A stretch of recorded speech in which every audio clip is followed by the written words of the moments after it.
ओकरो कहियो पाँखि हेतै कथा संग्रहसँ। डोरगद्दीवला कथा प्रस्तुत अछि। कथाकार छथि शुभेन्दु शेखर। परुका साल गर्मी छुट्टीमे गाम गेल रही। गाम पर पहुँचला किछुए काल भेल छल कि गप्पक क्रममे माय बाजि उठली, अरे बौआ, एकटा तऽ अजुकुते भेलै।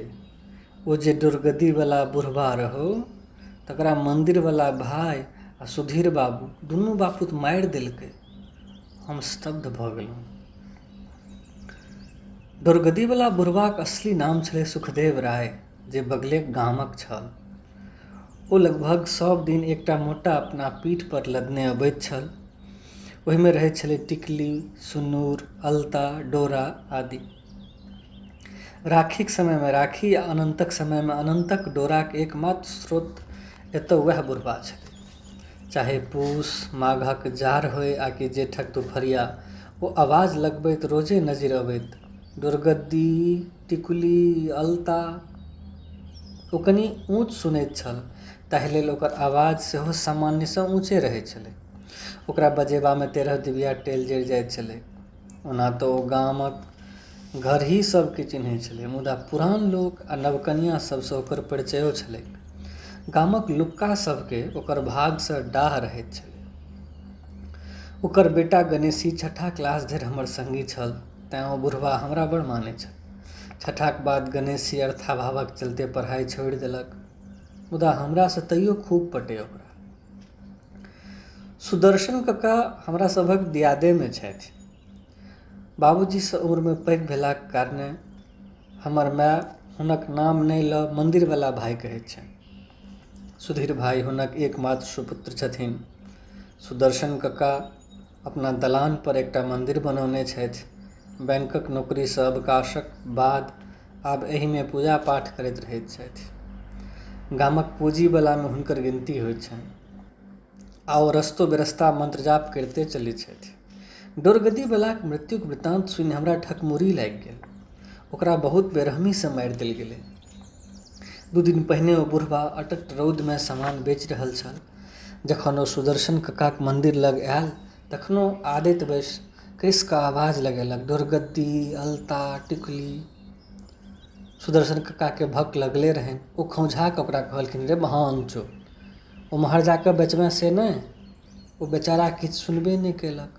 आदतवश फेर आवाज लगा देलकै। आब तऽ सुदर्शन कक्काक तामसक कोनो ठेकान नहि छलनि। ओ सीधे उठि कऽ अपन बेंत लऽ कऽ ओकरा पिटपिटा देलखिन। ओ जाबत धरि किछु बुझितै ताबत बेहोश भऽ गेल छल। सुदर्शन कक्काक पाछाँ आयल सुधीरो भाइ एकरा बुढ़बाक भगल बुझि अपन हाथक चुलचुली झाड़ऽ लगलाह। चारू कातक लोक जुटल तऽ छल, मुदा एतबेमे बुढ़बा धार खसा देलकै। आधा घंटाक बाद गणेशी अपन मायक संग दौड़ल आयल। किछु आरो सामान सब छलै। बुढ़बाके उठा पुठा कऽ अस्पताल लऽ गेलै, मुदा डॉक्टर नाड़ी पर हाथ राखि देखिते मुड़ी डोला देलकै। हम एहि अमानवीयता पर स्तब्ध रही, एकटा सूत्र जुड़ल रहबाक कारणे आक्रोशित सेहो। से चुट्टे साइकिल लऽ कऽ ओकरा घर दिस विदा भेलहुँ। गणेशी उत्तरी पहिरने, बगलमे काँच करची लेने, किछु जिज्ञासा पुछारीवलासँ घेरायल छल। ओ हमरा देखिते कानऽ लागल। ओकर अगल बगल लोकसभ आँखिमे हम अपना प्रति घृणाक भाव स्पष्ट देखि रहल छलहुँ। कारण स्पष्ट छल। गणेशी जखन किछु शान्त भेल तऽ हम ओकरासँ पुछलहुँ, दोस्त, आब आगू की सोचि रहल छेँ? गणेशी हमर गप नहि बुझि सकल। हम ओकरा स्पष्ट कऽ बुझेलियै, तोहर बाबू मरलह नहि, मारल गेलह। गणेशी बाजल, से आब की सोचबै, ओ सब बड़का लोक छथि। जे से अन्ततः हम गणेशीके लड़बाक लेल तैयार कऽ लेलहुँ। ओ हमरासँ पुछलक, मुदा तोँ कथी लए एहि सबमे फँसबा? अनेरोक परिवारमे उपटा पैंची हेतौ, घरोमे ककरो पसीन नहि पड़तै। हम ओकरा कहलहुँ, देख, गलत हरदम गलत होइत छै। मात्र ओहि परिवारक भेलाक कारणे हम गलतमे कोना संग दऽ दियै। ओहि साँझ जखन हम गणेशी लगसँ विदा भेलहुँ तऽ ओकर बगलक लोकसभक आँखिमे विद्रोह तऽ यथावत छलै, मुदा हमरा प्रति घृणाक स्थान शंका लऽ लेने छलै। हमर एकटा अभिन्न मित्र विकास भाई कचहरी में वकालत करैत छल। ओ गणेशीक मुकदमा बिना फीस दायर केलकै। डॉक्टरक रिपोर्टक जरूरत छलै। गणेशी एहि प्रति निश्चिंत छल जे डॉक्टर राम ओकरे जातिक छलै। किछु दिनका बाद सुधीर भाई एक दिन हमरा बजौलनि। हम जखन दलान पर पहुँचलहुँ तऽ हुनका आ हमर बाबाक बीच कोनो पछिला भोजक पूरी आ तस्मै पर गप्प भऽ रहल छलै। हम पहुँचते सुधीर भाईसँ पुछलहुँ, कि भाई अहाँ हमरा बजेलहुँ? सुधीर भाई कहलनि, हाँ, पहिने बैसू। फेर बिना लाग लपेटक हमरासँ पुछलनि, पहिने हमरा ई कहू जे अहाँ लेल पहिने हम किंबा कोनो रार रहियार? हम नहुए कहलियनि, सवाल सही आ गलत के छै। हमर विरोध एकटा अमानवीय घटनासँ अछि, नहि कि कोनो व्यक्तिसँ। ओहि बुढ़बाक मृत्युके जवाबदेही मात्र अहाँ दुनू बापत पर नहि छै, ओतऽ ठाढ़ भऽ तमाशा देखेनिहार सब पर छै। ओतेक लोक ओतऽ जमा छलै, केओ तऽ ओकरा समय पर अस्पताल पहुँचा सकै छलै। तखन गाम आ महानगरमे अंतरे कोन? सुधीर भाई आक्रोशित होइत बजलाह, तब बड़का विरोधक ठिकेदार अहीं भेलहुँ हेँ। आब अहाँ सनक नवयुवकक इएहटा काज छै जे छुट्टीमे गाम आओ आग्राही लगाउ।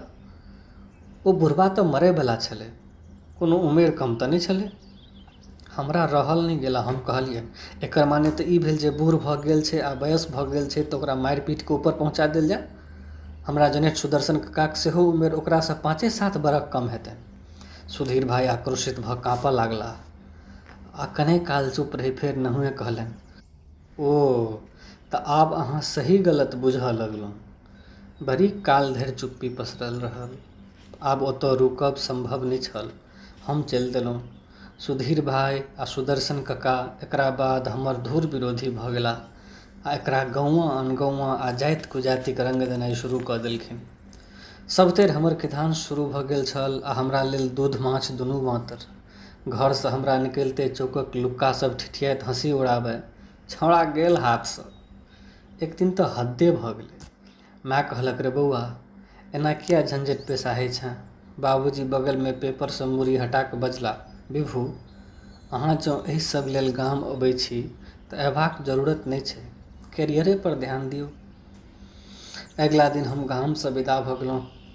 ताबे धरि गणेशी डॉक्टरक रिपोर्ट लेल अस्पतालक अनेक चक्कर लगा चुकल छल। एक दिन गणेशी अस्पताल पहुँचल तऽ अस्पतालक ड्रेसर तेतर राम ओकरा कहलकै, ई जे तू रोज रोज घूरै छेँ तकर मतलब नहि बुझै छीही?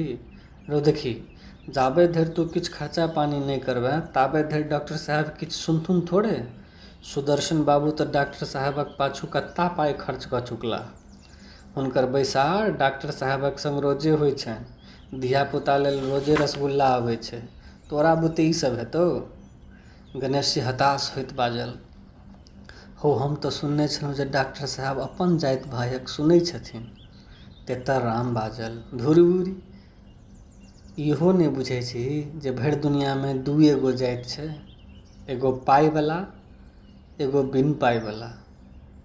अंततः बहुत प्रयासक बाद गणेशीके रिपोर्ट तऽ भेटलै, मुदा ओहिमे बुढ़बाक मृत्युक कारण रौद आ लू लागि जायब लिखल रहै। एहि साल 10वींमे हम जखन गाम गेलहुँ तऽ सबसँ पहिने विकास भाइक भेँट केलहुँ। हुनका हिसाबे डॉक्टरी रिपोर्ट केसके कने कमजोर तऽ केलकै, मुदा तखनो उम्मीद छलै। मुदा गणेशी कम्प्रोमाइज कऽ लेलक। हम ओतऽसँ निकलिते गणेशीक घर गेलहुँ। ओ तखन टाट लगेबामे व्यस्त छल। चार सेहो छाड़ल जा रहल छलै। हमरा देखिते ओ सहिट कऽ लग आयल, मुदा आँखि मिलबक साहस नहि भऽ पाबि रहल छल। हम ओकरासँ किछु पुछितहुँ कि ओ बाजि उठल, कनि घरहठमे लागल रही, ताहि लेल तोहर भेँट नहि कऽ सकलहुँ। बड़की बुच्चीक बियाह छै तकरे इंतजाममे लागल छी। हमर स्थितिक तखनो केओ अनुमान लगा सकैत छल। हम आब हारल जुआरी छलहुँ। आ फेर बाजल, की करितहुँ? डॉक्टरक रिपोर्ट तऽ सबटा मटिया मेट कऽ देलक। तखन सुदर्शन बाबू जे किछु श्राद्धक खर्चा आ 13,000 टका देलनि, ऊपरसँ ई घर छाड़ै लेल नार पुआर सेहो, की छोड़ि दितहुँ? एहि दम पर तऽ बुच्चीक बियाह ठनलहुँ। एतबेमे ओकर माय सेहो आबि गेलै। बड़ी काल पर नोर पोछैत बाजल, की करबे बौआ, बुढ़बा तऽ अपने चलिए गेलै, कम से कम पोतीक कन्यादानक जोगाड़ तऽ मूल्हो मातर करा गेलै। तकर बाद हमरा मुँहसँ बकार नहि फूटल।